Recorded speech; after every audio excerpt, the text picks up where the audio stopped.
दिव्य योगासन की तरफ से मुंबई के निकट वज्रेश्वरी में मां पीताम्बरा देवी यानी माता बगलामुखी मंदिर का निर्माण होने जा रहा है। आपसे सहयोग की अपेक्षा करते हैं। अगर आप सहयोग करना चाहते हैं, मदद करना चाहते हैं तो आप बैंक ट्रांसफर, पेटीएम या यूपीआई के द्वारा दान दे सकते हैं और यह दान इनकम टैक्स की आयकर धारा 80G के अंतर्गत टैक्स में छूट का लाभ ले सकते हैं। इसके अलावा इसके बारे में जानकारी नीचे डिस्क्रिप्शन में दी गई है, वहां से आप जानकारी प्राप्त कर सकते हैं। इसके अलावा मुंबई के निकट वज्रेश्वरी में 2 दिन का दिव्य अघोर लक्ष्मी साधना शिविर संपन्न होने जा रहा है। इसमें पहली बार 5 लाख मंत्र का विशिष्ट अनुष्ठान होगा। इस साधना शिविर में भाग लेकर आप अपनी सभी प्रकार की मनोकामनाओं को पूर्ण कर सकते हैं, फिर चाहे वो व्यापार की समस्या हो, नौकरी की समस्या हो, कर्ज की समस्या हो। इस साधना के द्वारा सुख समृद्धि प्राप्त कर अपने जीवन को सुखमय बना सकते हैं।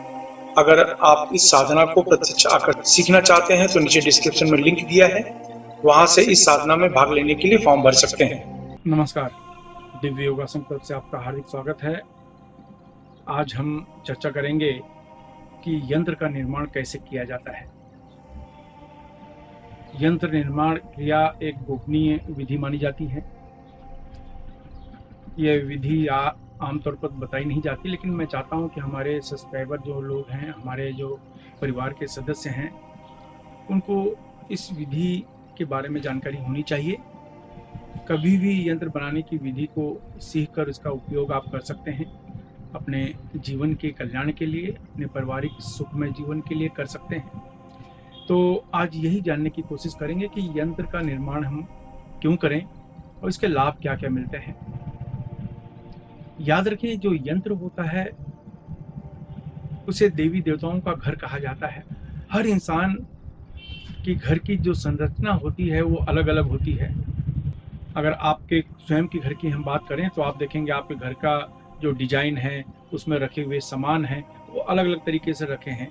लेकिन जरूरी नहीं है कि सेम उसी तरीके से आपके मित्र का घर भी उसी तरीके से हो। हर इंसान का जो घर होता है वो अलग अलग तरीके से वो रखना पसंद करता है, क्योंकि उसे उस तरीके से अच्छा लगता है। तो इसी तरीके से हर देवी देवताओं का जो घर माना जाता है वो उनका यंत्र माना जाता है। बिना यंत्र के उनके स्वरूप की पूजा करने का कोई लाभ नहीं मिलता। आप देवी देवता के फोटो पर कितना भी ध्यान कर लें, पूजा कर लें, आराधना कर लें, तपस्या कर लें, तप कर लें, लेकिन कोई लाभ नहीं मिलेगा जब तक कि उन देवी देवता के स्वरूप को उनके घर में न स्थापित किया जाए। घर में स्थापित करने का मतलब देवी देवता के स्वरूप की अगर पूजा करना है तो उनके यंत्र के साथ उनकी पूजा करो। आज यही विधि को जानने की कोशिश करेंगे। ये बहुत ही गुप्त और गोपनीय विधि मानी जाती है, तो सामान्य लोग इस विधि का उपयोग कर सकें, इसके बारे में आज कुछ जानकारी देने के लिए जा रहे हैं। उसके लिए कुछ जरूरत की चीज़ें हमें लगेंगी। पहली बात तो हमें जरूरत पड़ेगी भोजपत्र की। ये भोजपत्र देख रहे हैं, भोजपत्र एक पेड़ की छाल होती है ये, और ये जो देख रहे हैं ये भोजपत्र है।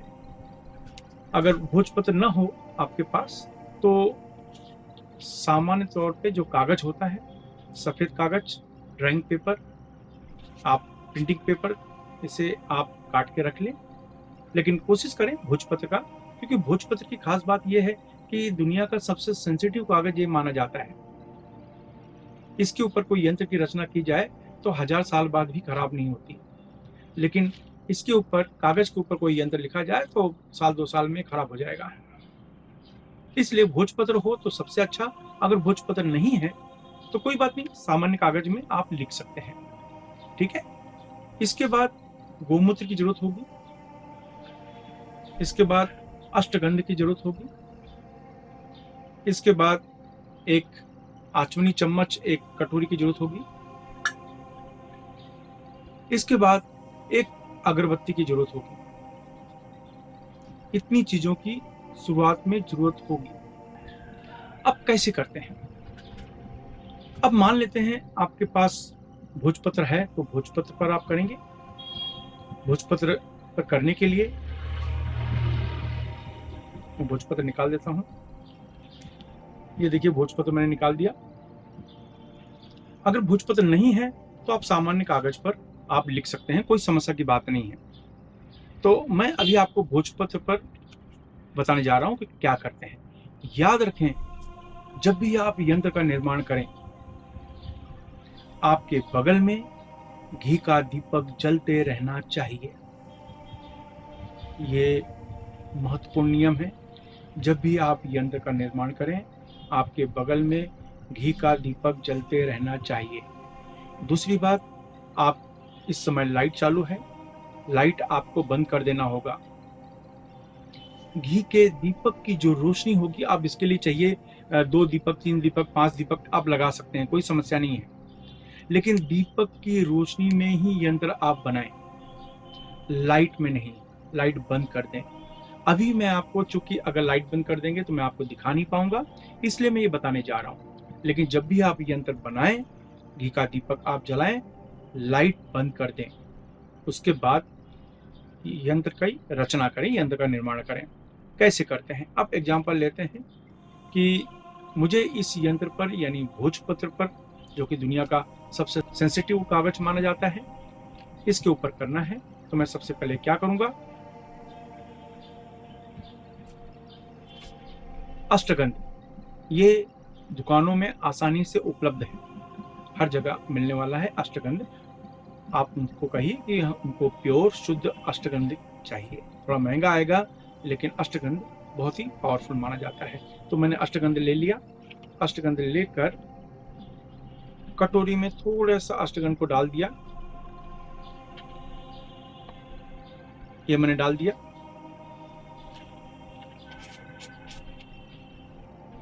ये डालने के बाद गोमूत्र है, गोमूत्र की कुछ बूंदें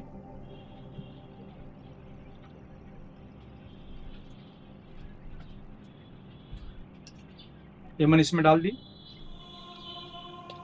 अब ये डालने के बाद अच्छी तरीके से मैंने इसको हिला लिया।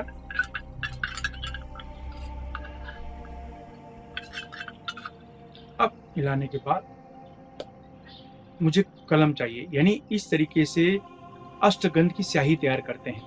यानी अष्टगंध में कुछ बूंदें गोमूत्र की डाल दो और उससे आप पेस्ट जैसा या स्याही जैसा आप बना लो।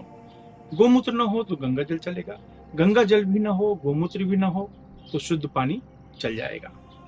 कोशिश करें गंगा जल का या कोशिश करें गोमूत्र का। न मिलने पर आखिरी रास्ता शुद्ध जल का, आप इसमें पानी डाल सकते हैं। इस तरह से पानी डालकर आप अष्टगंध की स्याही तैयार कर लें। अब आता है कलम। कलम अलग अलग प्रकार के होते हैं, अलग अलग पर्पज के लिए होते हैं, लेकिन मैं आम लोगों के लिए आम तरीके से जो विधि बता रहा हूँ, उसमें अगर आपके पास कनेर का कलम नहीं है, चमेली का कलम नहीं है, तो आपके घर में जो अगरबत्ती होती है, अगरबत्ती आप देख रहे हैं, ये अगरबत्ती सामान्य अगरबत्ती है। अगरबत्ती के जो पीछे की डंडी है, इसका उपयोग कलम के रूप में किया जा सकता है। तो इसको मैं क्या करूंगा, मैंने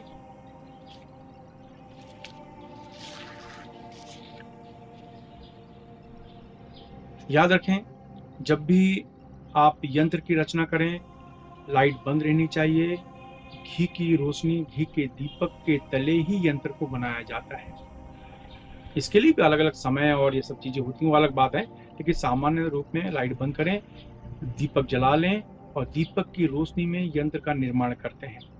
आने वाली वीडियो में तो अलग अलग प्रकार के यंत्र कैसे बनाते हैं ये आपको प्रैक्टिकली हम बताएंगे, लेकिन अभी तो सिर्फ यंत्र बनाने की एक सामान्य जो विधि है मैं वो बताने जा रहा हूँ। तो कहने का अर्थ ये हुआ कि मैंने जो यंत्र, जो स्याही इसमें बनाई है, स्याही बनाने के बाद एक मुझे लक्ष्मी का बीज मंत्र बनाना है। तो मैंने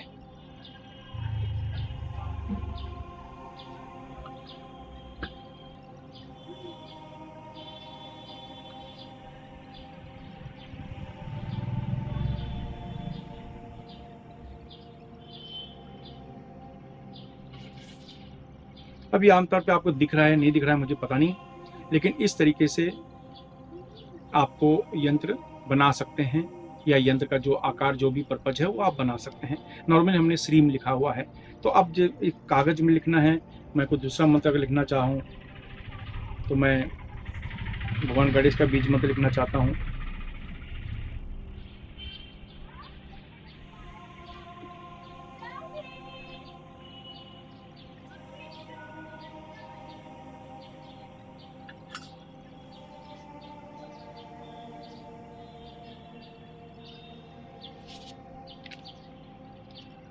भगवान गणेश का बीज मंत्र।